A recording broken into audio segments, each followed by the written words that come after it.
আওয়ামী লীগের প্রত্যেকটা নেতাকর্মী বিশ্বাস করেন শেখ হাসিনা বাংলাদেশে আসবেন। 7 ডিসেম্বর বাংলাদেশে শেখ হাসিনা ফিরবে। সহযোগিতা করবে কে? মার্কিন প্রেসিডেন্ট ডোনাল্ড ট্রাম্প। এমন জামাত এবং শিবিরের মধ্যে আতঙ্ক দেখা দিবে। সরকার অনেকেই হয়তো বিশেষ ফ্লাইট নিয়ে পালানোর চেষ্টা করবে। চারিদিকে আওয়ামী লীগ ফেরার ভয়, চতুর্দিকে এই ভয় কাজ করছে, কখনো সরকারের মধ্যে, কখনো রাজনৈতিক দলগুলোর মধ্যে। হাসনাত আব্দুল্লাহ বলেছেন যে আওয়ামী লীগের অংশগ্রহণের কথা বলা হচ্ছে। আসসালামু আলাইকুম দর্শক, এইমাত্র পাওয়া তাজা খবর, অবশেষে বাংলাদেশে ফিরে আসছেন শেখ হাসিনা। এইমাত্র এই তথ্য জানা গিয়েছে। এবার পুলিশ প্রশাসন থেকে শুরু করে সকলেই এই খবর প্রকাশ করছে। পুলিশও বলছে 31 দিন পর বাংলাদেশে ফিরবে শেখ হাসিনা। এমনকি এ সরকারের মধ্যে আতঙ্ক বিরাজ করছে বলে সংবাদ প্রকাশ করা হচ্ছে। দর্শক, বিস্তারিত দেখতে পারবেন এই ভিডিওতে। 1 সেকেন্ডও না টেনে পুরো ভিডিওটি দেখবেন। চ্যানেলে নতুন হলে সাবস্ক্রাইব করে রাখবেন পরবর্তী আপডেট পাওয়ার জন্য। একটি লাইক করে দেখতে থাকুন সম্পূর্ণ ভিডিওটি। চারিদিকে আওয়ামী লীগ ফেরার ভয়, চতুর্দিকে এই ভয় কাজ করছে, কখনো সরকারের মধ্যে, কখনো রাজনৈতিক দলগুলোর মধ্যে। এই ভয় কেন কাজ করছে? কি বাস্তবতা রয়েছে? আওয়ামী লীগের ফেরা এই মুহূর্তে আদৌ সম্ভব কিনা? বিন্দুমাত্র কোনো লক্ষণ আছে কিনা? এরকম ব্যাপারগুলো ভাবনায় আনার প্রয়োজন আছে বোধহয়। কারণ বর্তমান বাস্তবতায় আওয়ামী লীগ ফিরে আসবে খুব সহসায় এরকমটাও মনে হচ্ছে না। তো এরকম মনে না হলেও সরকারের নানা ধরনের কর্মকাণ্ডে বিভিন্ন কিছু ঘটলেই সরকারের জরুরি মিটিং, এই আওয়ামী লীগ আসছে, এই বোধহয় ভারত শেখ হাসিনাকে ফেরত পাঠাচ্ছে, আওয়ামী লীগ আসলে কি হবে, শেখ হাসিনা ফিরে আসলে কি হবে, এরকম আলোচনা কেন বারবার মাথাচাড়া দিচ্ছে?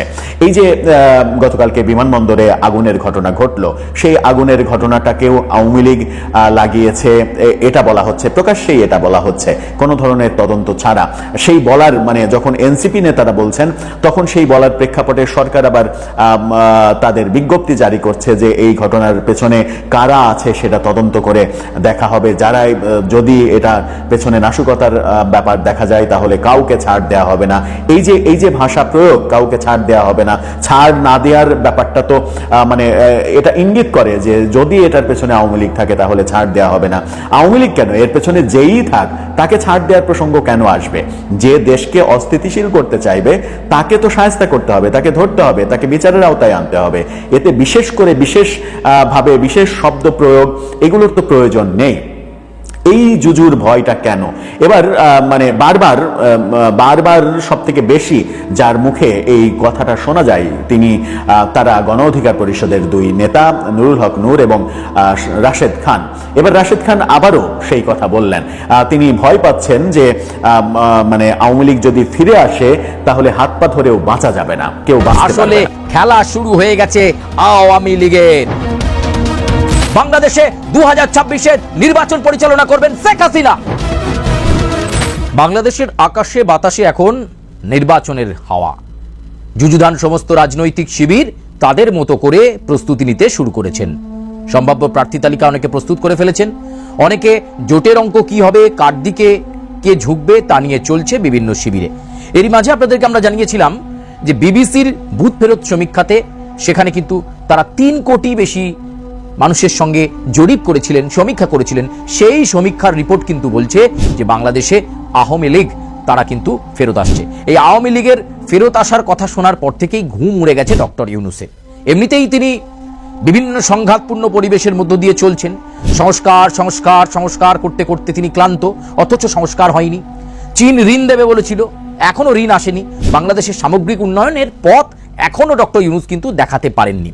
এমন পরিস্থিতির মধ্যে এবার একা বোধ করছেন ডক্টর ইউনূস। আসলে না, তার লজ্জা নেই। ওই যে কবি বলেছিলেন, আর কত পথ পেরোলে তাকে পথিক বলা যায়, আর আমরা বলবো আর কত অপমান সহ্য করলে ইউনূস তাকে অপমান বা অপমানিত বলেন।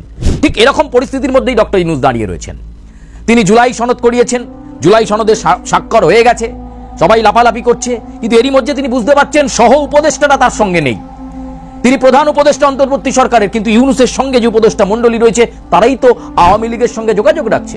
উপদেষ্টা মণ্ডলীর নেতারা, উপদেষ্টা মণ্ডলীর সদস্যরা তারা বুঝতে পেরেছেন যে কিছুদিনের মধ্যেই ইউনূসের মারা যাবে। কি মারা যাবে না কি মারা যাবে সেটা আমরা বলবো না, কিন্তু ইউনূসের যে মারা যাবে সেটা খুব বুঝতে পারছেন উপদেষ্টা মণ্ডলী। যে কারণে তারা আওয়ামী লীগের সঙ্গে যোগাযোগ করছেন এবং ইউনূস এবার ঘনিষ্ঠ মহলে দুঃখ প্রকাশ করে বললেন, এত ষড়যন্ত্র চালাবো কি করে।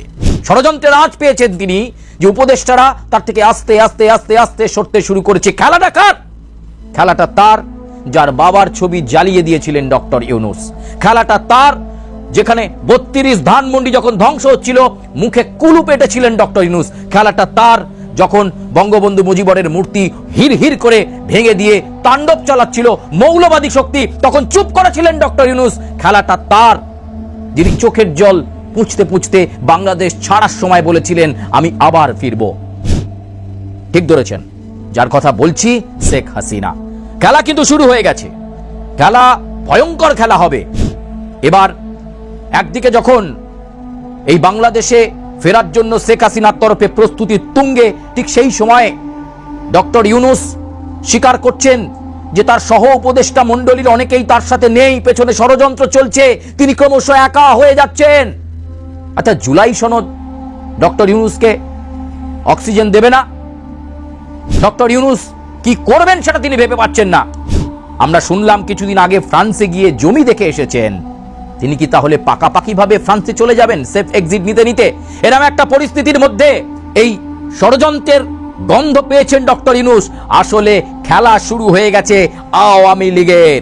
যাদেরকে তাড়া করেছিল, যে সমস্ত আওয়ামী লীগের নেতারা বাইরে পালিয়ে গিয়েছিলেন ভয়ে, তারা এবার আস্তে আস্তে গোপন বৈঠক সারছেন, আর তাদের সঙ্গেই ওই ইউনূসের। সম্মানিত দর্শক, সম্পূর্ণ ভিডিওটি দেখলেন, অবশ্যই বুঝতে পেরেছেন ভিডিওটি গুরুত্বপূর্ণ ছিল। দর্শক, এই ভিডিওতে যে তথ্যগুলো আপনারা পেয়েছেন এ বিষয়ে আপনাদের মূল্যবান মতামত অবশ্যই কমেন্টে জানাবেন, এবং পরবর্তী আপডেট ভিডিওগুলো সবার আগে পেতে চ্যানেলটিকে এখনই সাবস্ক্রাইব করে রাখুন। এই মুহূর্তে বিদায় নিচ্ছি, দেখা হবে পরবর্তী কোনো ভিডিওতে। সে পর্যন্ত ভালো থাকুন, সুস্থ থাকুন। আসসালামু আলাইকুম।